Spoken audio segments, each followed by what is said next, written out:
What's going on, everybody? This is Dave, and this is Pop Punk Promotions. I'm here with Surrender the Goods from Columbus, Ohio. How's it going, dudes? What's What's up? up?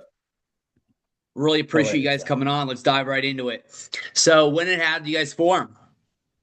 Wow, that question. So kind of like COVID process. I was doing a podcast for a while, left music, COVID hit, and not to make myself sound like a degenerate, but I was going through a drive-through getting fast food for the family, and I had had a couple of sodas, so I was like a little buzzed, and I never had done this. After I quit music, I stopped listening to any music that I loved because I knew I'd want to start a band.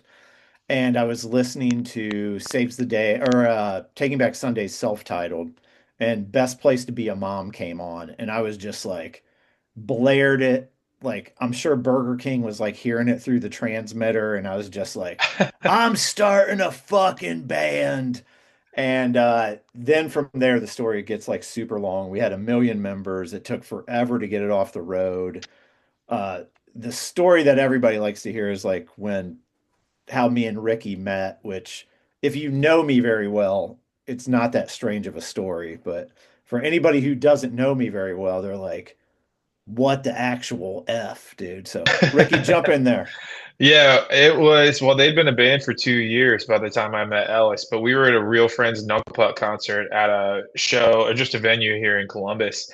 And we just happened to pass each other. Like I'd go to the bathroom and I'd pass him and I'd just be like, hey, excuse me. And it happened like 3 times. And the third time he was like, dude, what's your name? I was like, I'm Ricky. He's like, nice to meet you. I'm Ellis. He said, do you sing? I was like, that was literally like the second thing he said after asking my name. And he's like, "Do you sing?" And I was like, "Why would you ask me that?" But yeah, I do actually sing.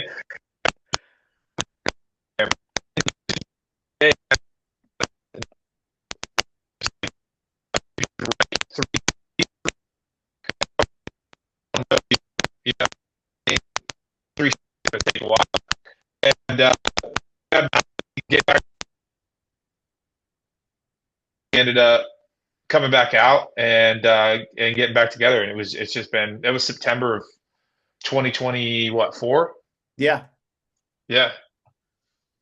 Can I you guys guess hear me? it's Okay. one of those. What's that? Can you hear me? Okay. Yeah, you're good now. Okay. Yeah. It was cutting in and out. Yeah. So I convinced him to come out, and from there like his girlfriend pushed him, and she's like, you know what? You should just go do this. Like you've been wanting to play in a band forever. And like, Hmm. what a strange like setup. And yeah, he came out and had some sick vocals, and then we kind of dived in, and then we just been like pushing hard ever since, and like just working as hard as we can. Hmm.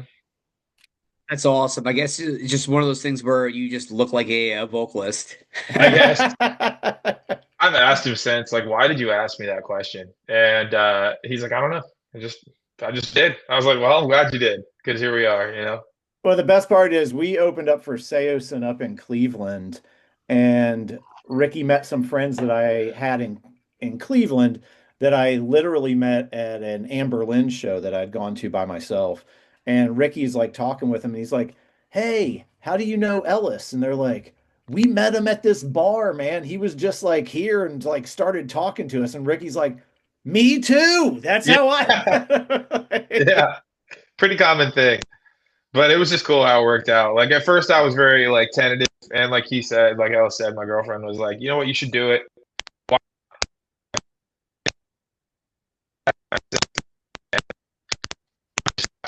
not? The girlfriend. Yeah, dude, she gets a lot of credit. She definitely does. I love it. So you guys just released Love Aubrey Plaza. How's the response been to it? It's been pretty rad, man. It's honestly like one of my favorite songs that we've ever done.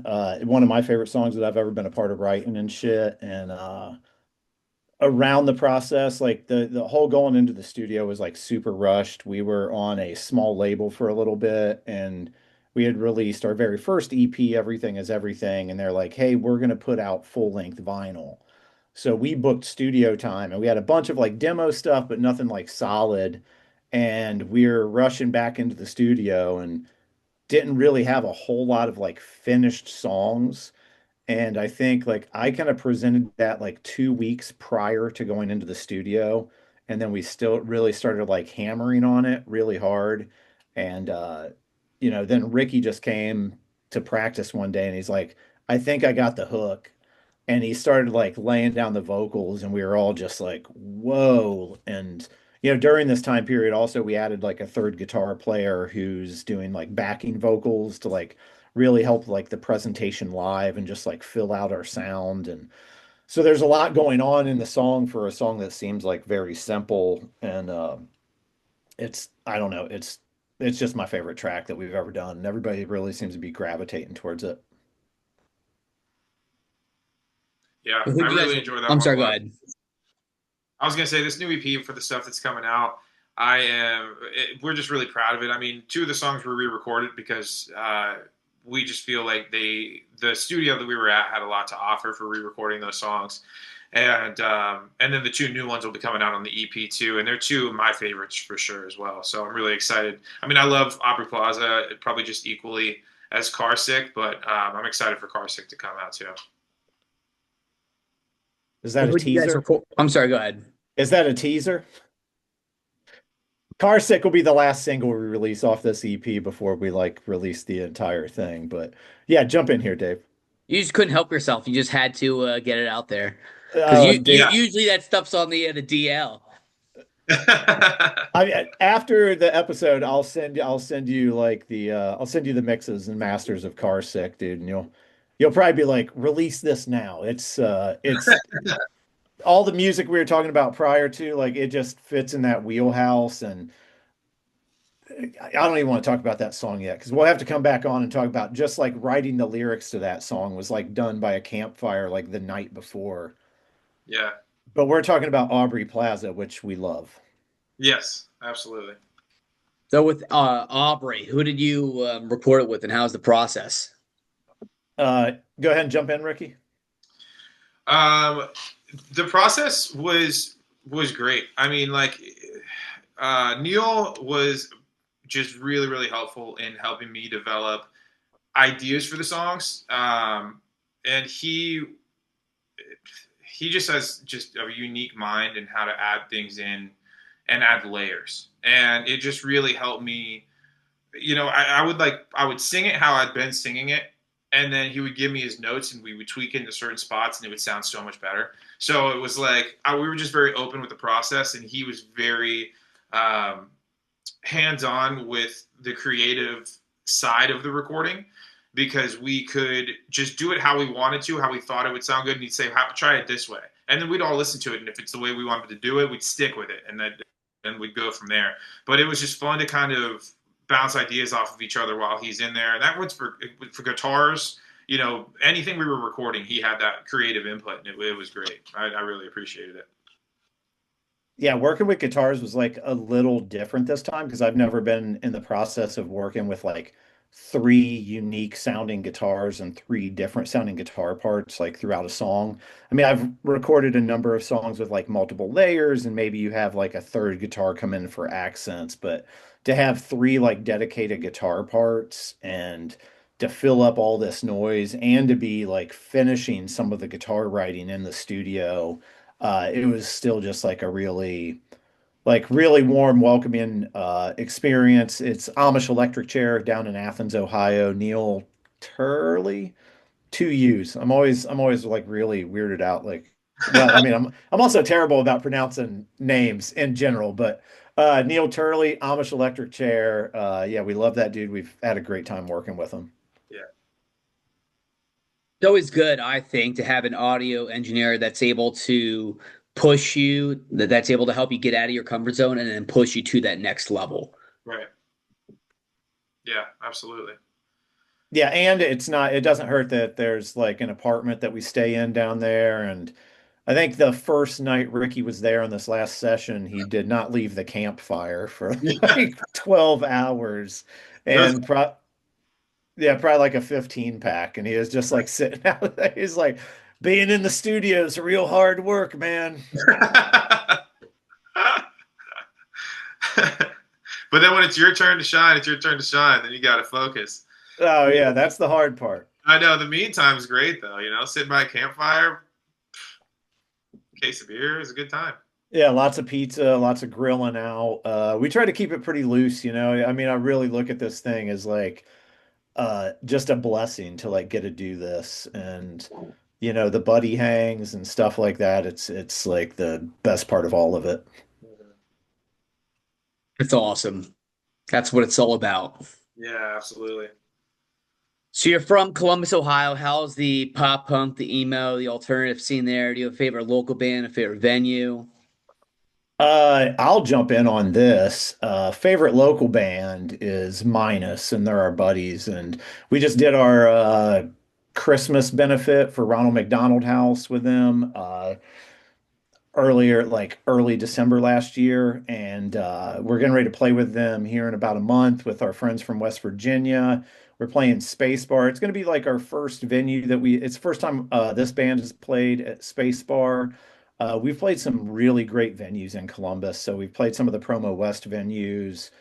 We played King of Clubs a couple of times, which gets like a really bad rap for like some of their like social postings and stuff. But you know, we've had the opportunity to open up for Alien Ant Farm there twice, and they've always really taken care of us. Columbus has like a great like scene of like a lot of bands like really getting after it and just pushing, you know. But for me, Minus, I'm actually challenging those dudes to, I don't know, pick anything, Ricky. Pool game, I suck at pool, but maybe darts or Oh, bowling. challenge. Yeah, yeah, but we're gonna do like a That's tattoo your challenge. practice studio. Yeah. Loser gets the other band's tattoo logo tattooed on him. That's how much I love them. Because if I just got their logo tattooed on me, I'd be like, well, this is legit. Cool. Yeah, yeah. Yeah, those dudes are awesome, man. Last year we played with them was a lot of fun. For me in Columbus, you know, like I mentioned earlier, this is my first band since college when I was in Kentucky. So I haven't played at any of these venues. I got to be with Ellis, and this is a first time for all this for me. Definitely the biggest stages I've ever gotten to be on. So I get to play, and like all my friends in Columbus get to come see us. And like, there's some small local venues like Ruba Cafe that we play that I always really enjoy. That's kind of like where we've played the most, I would say. And Space Bar, this is going to be my first time playing at that venue as well.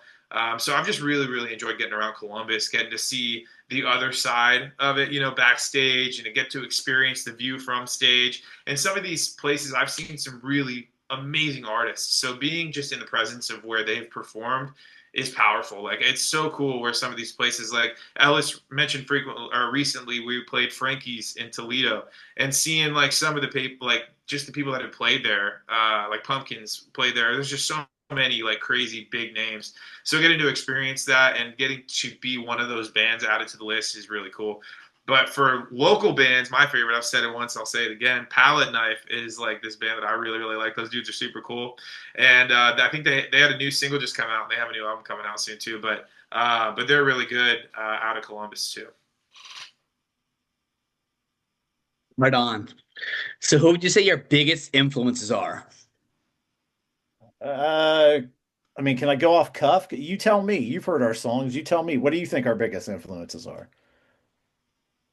Honestly, like that's a really tough one. I hear maybe like a little bit of like Jimmy Eat World. Thank you. Yeah, I would say so. Yeah, I'm trying to think who else. Yeah, that's really about it. All I can really think of off the top of my head is really Jimmy Eat World. Yeah. Like a B-sides Jimmy Eat World though. Like not a really good Jimmy Eat World. Like these are like all the songs they like threw away and they're like, no thanks, man.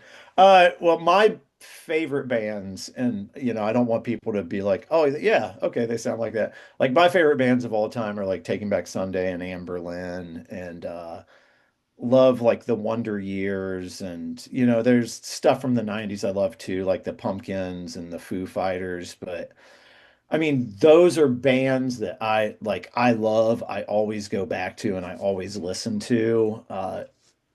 Really, I mean, as far as influence, I just whenever we go into the studio I always tell the engineer, I'm like, I want to make a huge guitar rock record.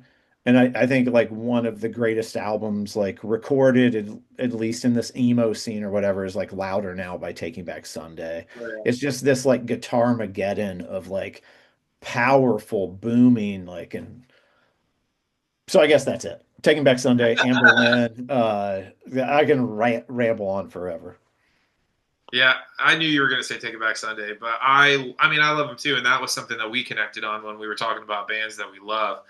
And the Wonder Years is my favorite band, my favorite pop punk band of all time. I mean, Dan Campbell, Soupy, his lyrics, his vocal range, his delivery is all things that I really take into account when I'm, just because it's just a big influence on how I write my music and the style of writing and the style of singing even that I do to these songs is hugely influenced by him. And I've been a fan for so long, and that was also partly why I wanted to get into the band anyways, because I loved seeing them live. So, and, like Real Friends and Knuckle Puck too are definitely sounds we try and emulate, I would say, as well.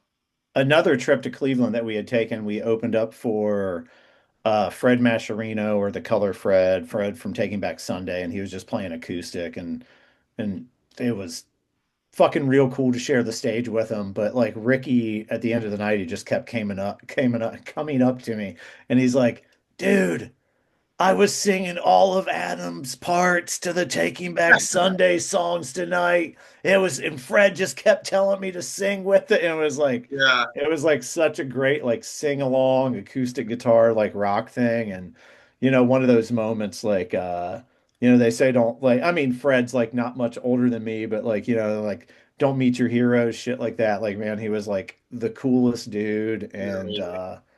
I mean, by the end of the night, I was holding his guitar Lily that he recorded like all of the Louder Now album with, and I was just like, it was a epic night and super fun, and I mean, that's what we're kind of in it for. Yeah. Those experiences, it was really cool. That's absolutely amazing. So here's $1 million question for you. If you could play a show or if you could tour with one of those bands, who would it be?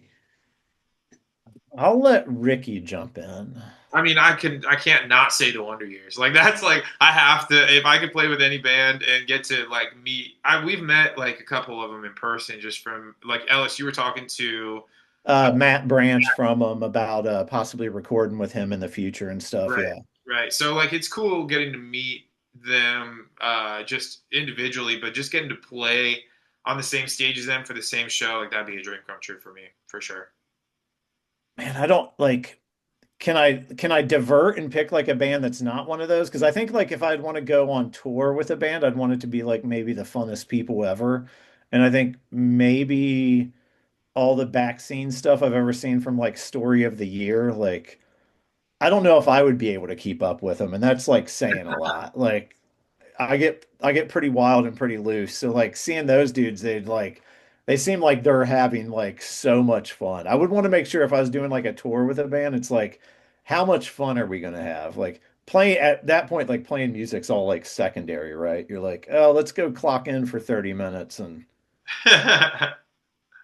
get back to the fun fest or something. Yeah. So yeah, I guess I'm gonna say story of the year and like take over the question. I apologize, Dave. That is a absolutely amazing answer. I remember I had seen them do some acoustic thing when they were touring with like Linkin Park on the Revolution tour, and they kind of like very endeared themselves to me. I was like, I kind of like fell in love with them, and then I saw this DVD of them, and they were just like, it was like the most wild, out of this world shit I had ever seen. I was like, man, these dudes look rad. I was like, this is like, so that's why I went there. Good answer. Good answer. Can't go wrong with any of those bands. Yeah, for sure. So now I'm going to ask you some non-music questions. It's a good way for me to get to know you. I did this with the other bands. Are you ready to rock and roll? Cool. Yeah. Yeah. All right, first one. Favorite food? Alice, Uh, what's yours? I mean, I'm a Midwestern boy, like through and through. So like Dave, you can come at me with all your hate on this shit, but like, man, nothing beats like a Midwestern, like tavern cut, like thin crust pizza. You can keep your New York bullshit, you can keep your Chicago shit. Detroit's all right if you like a deep dish, but I love like a tavern cut, thin crust, like cracker pizza. I I'm gonna have to say honestly, I mean, because like steak is up there for me, of course, but honestly, a good smash burger and fries is like I could eat that all the time. Like this, I don't know what it is about smash burgers, but they gotta be they're so much better than just a regular burger. I don't know why. But if I can find like there's so many good smash burgers in Columbus places that I go to that I'm just like addicted to go. They're awesome. We made some while we were at the studio even actually. That's true. But Ricky, that's bullshit. Yours is T-Bell and you know it. Yeah, T-Bone. That's true. If you said favorite fast food, definitely Taco Bell. I'm a frequent flyer. Ricky's is definitely not White Castle, and we can No. talk about that story on the back end. Don't get me started on White Castle. I'm a big White Castle guy. I guess it's the New Jersey in me. Oh, dude, I love White Castle. We ate it before we played in Indianapolis, and Ricky was like crippled, dude. It was so funny. It's their water burgers. They're so like sweaty. You know? Yeah, that's when they're good. Dude, it's so gross. I mean, they're All that tiny matters is that they taste good. Yeah. But they go down. You don't even have to chew. You can just swallow them. Dude, we were walking off stage and we were like packing up our rig, and I just walked into this cloud of Ricky's belch by the end of the night. Like just this, I was like, "Did you burp?" And he's like, "Yeah, that's me, man." It was just like knee buckling. Sounds like White Castle, all right. Yeah, for sure. And then you'll be on the toilet an hour later. Yeah. But like I said, it's worth it as long as it tastes good. And I'm full. That's all that matters. Yeah, dude. I love the fact that I don't meet a lot of people that love Whitey's like I do, and I love that, Dave. Taco Bell's cheap. It tastes way better. You might still end up on the toilet, but that's happening either way, So might as well. For me, I enjoy Taco Bell a lot more. Yeah, no, Taco Bell is where it's at as well. But right now, I would say I'm in more of a mood for White Castle. Yeah. Hell yes. That's awesome. So, what was your favorite subject in school? Music for me. I mean, I grew up playing saxophone, and then I ended up going to college on a jazz saxophone scholarship. And I was in marching band for a little while. I was in jazz band growing up, and then just played guitar and sang on the side. And definitely, what came easiest to me. My parents are both musicians. My whole family plays and sings at least one instrument. But that was my favorite part of the day for sure. So mine's gonna kind of add on to Ricky. So like, I'm a fucking moron, but like I love math. Like numbers are like easier to me, and I like they make sense, like the English language always escapes me. Like it's like that shit I'm terrible at. But with my love of math does not relate, those numbers do not relate into the numbers in music. And we were writing our song Hangxiety, and I'd been writing this for a while, and I like presented it to the band and we worked it out one night, and Ricky's like, "Oh man," he's like, "that's cool. That song's in 3/5." And I was like, "Yeah, the bridge is." And he's like, "No, the whole song is." And I was like, "Oh, cool." It reminded me of that Hard Times article where it's like, guitar player surprised to find out he wrote guitar in 7/8 timing. Yeah. So it's like Ricky is like so clutch to have in the band because he has this understanding of music that I'm just like some basement punk kid. I forced myself to learn guitar in my like early 20s and just pushed, and so like I play more off of feel, and like Ricky, who has like a strong bass in theory, like really brings a lot to the band. So math, I think that's where it was. It's really interesting that you said that because I feel like I've been talking to a lot of bands recently that there's always that one guy that likes math, and it blows my mind because math was my least favorite subject and it was my worst. Like for me, geometry was my best, and my best was a C. Yeah, I hate math. I'm definitely English all the way when it comes to the two. Words, reading, that kind of stuff is I much, much, much prefer to math. That's why I have a calculator on my phone, you know? I mean, there's that. Numbers are fun though. Numbers are like simple if you really think about them. They can't lie. Yeah. They can be wrong though. Yeah.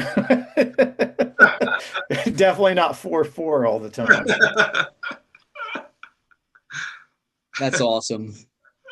So if you guys had $1 million and you could donate it to any charity, which one? Ooh. That's a pretty strong question. Ricky, jump in. Brainstorming. I would say, I mean, I'd love to give back to the community, of Columbus. Um, Definitely probably help the homeless population here.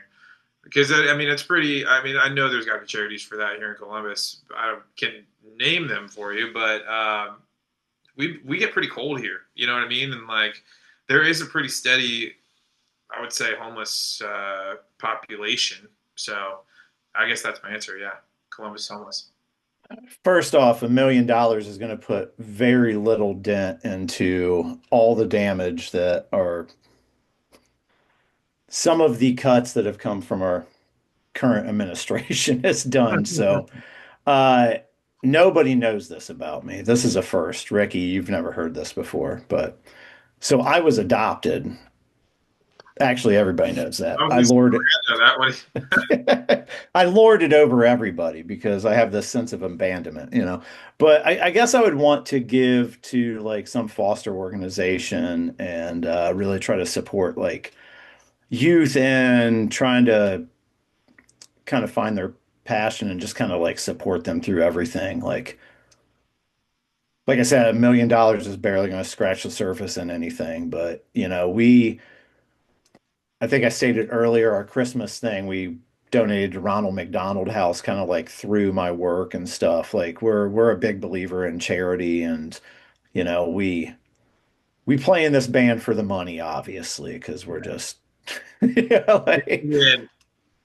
whenever we make money at a show, I'm like, oh shit, they do that. I forgot. Like, it's not really like my biggest concern, but yeah, I would like to give to like some foster organization for kids. Can't go wrong with either one of them. Both of them are really good. Hmm.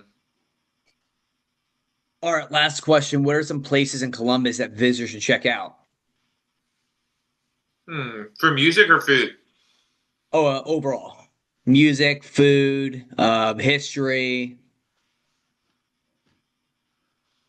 How much time are we rolling up against Dave? I don't want to like chat it up too much. You're good. You're good right now. Okay. So years ago, I went on a vacation with our friend. My friend was working at EA Sports out in Vancouver. And I was like asking all these people, I'm like, where's the music scene? Where's like, what do you do? What do you do? And they're just like, they had like no idea what I was talking about. And I realized, I was like, man, these people are so spoiled. Like, they have the ocean, they have the mountains, they have like everything around here. And again, being like a Midwest kid, I was like, fuck, man, in the Midwest, we have like dive bars, diners, and like bands. Like, that's kind of like the thing. So I guess a place that I haven't eaten yet, but Ricky had told me is legendary is Wario's Oh yeah, Columbus staple. as a food place. Yeah. If you go just a little outside of Columbus, where I live, Delaware, like a suburb, there's Hamburger Inn. It's been around since like 1936 or something. Just this greasy spoon diner, great like eatery, great hangover place, uh, music venue. I have to say like Newport Music Hall. Like I saw my first like real like rock show there, Corn in like 96. Yeah, I would So say New. What about Dirty Dungarees? Oh, dude, Dave, you should come into town just for a Dirty Dungaree show. Have you heard about this place out there? I've heard about it. Yeah, Oh, it's laundromat. It's a laundromat with a venue and a bar. That's so sick. Dude, it's it's wild. dude, it's fucking wild. There's a dude up there with like one of those laundry like carts, and he's selling like leisure suits and shit, like thrift store like suits. Like he has like a little consignment shop. It's so Ohio. It's It's like dude, it's so Dirty Ohio. Dungarees is like a ripper, man. You want to drink cheap beer and like have a good time. Dirty Dungarees is like epic right now. Oh yeah, it's a quite the place to be. It's like a place you walk into and you're like, is this seriously a real fucking place? Like, is this real? Like, it's so crazy there. I mean, you'll never see big names there, but sometimes some local bands like will play there, and it's just such a fun vibe. Like, it's just a cool spot for sure. I think Militia Gun just like recently played there, like, and Really, it was like ape shit. Like dude, insane. it's a great spot, man. Hound Dog's Pizza, if we're going back to food, like that's a great That's a like great pizza in the city. greasy pizza. Hmm. They've been around a long time too. Smash Burgers. You've got there's a place called Derived Brewery, actually, like a block from um, Hound Dogs that has really really good burgers. There's also a place called Ringside Cafe that is the oldest restaurant in downtown Columbus, and they have handmade fries and like just regular burgers there too. But that's just a cool spot. Um, let's see.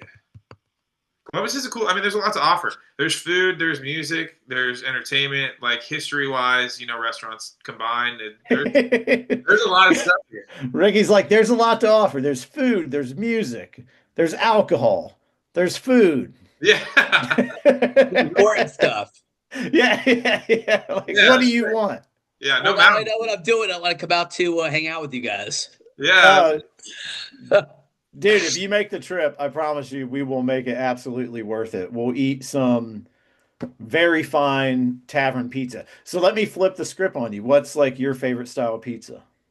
Mine is thin. And I would say it's plain, but I do like pepperoni. I do like Hawaiian. Pineapples do belong on pizza. I don't care what anybody says.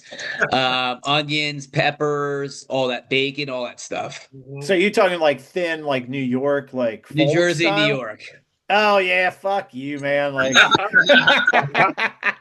there are some good spots like that around here, but I like that. Like our other guitar player Tony was talking to my daughters at a party one time. He's like, "Yeah, I like these little small pieces of pizza.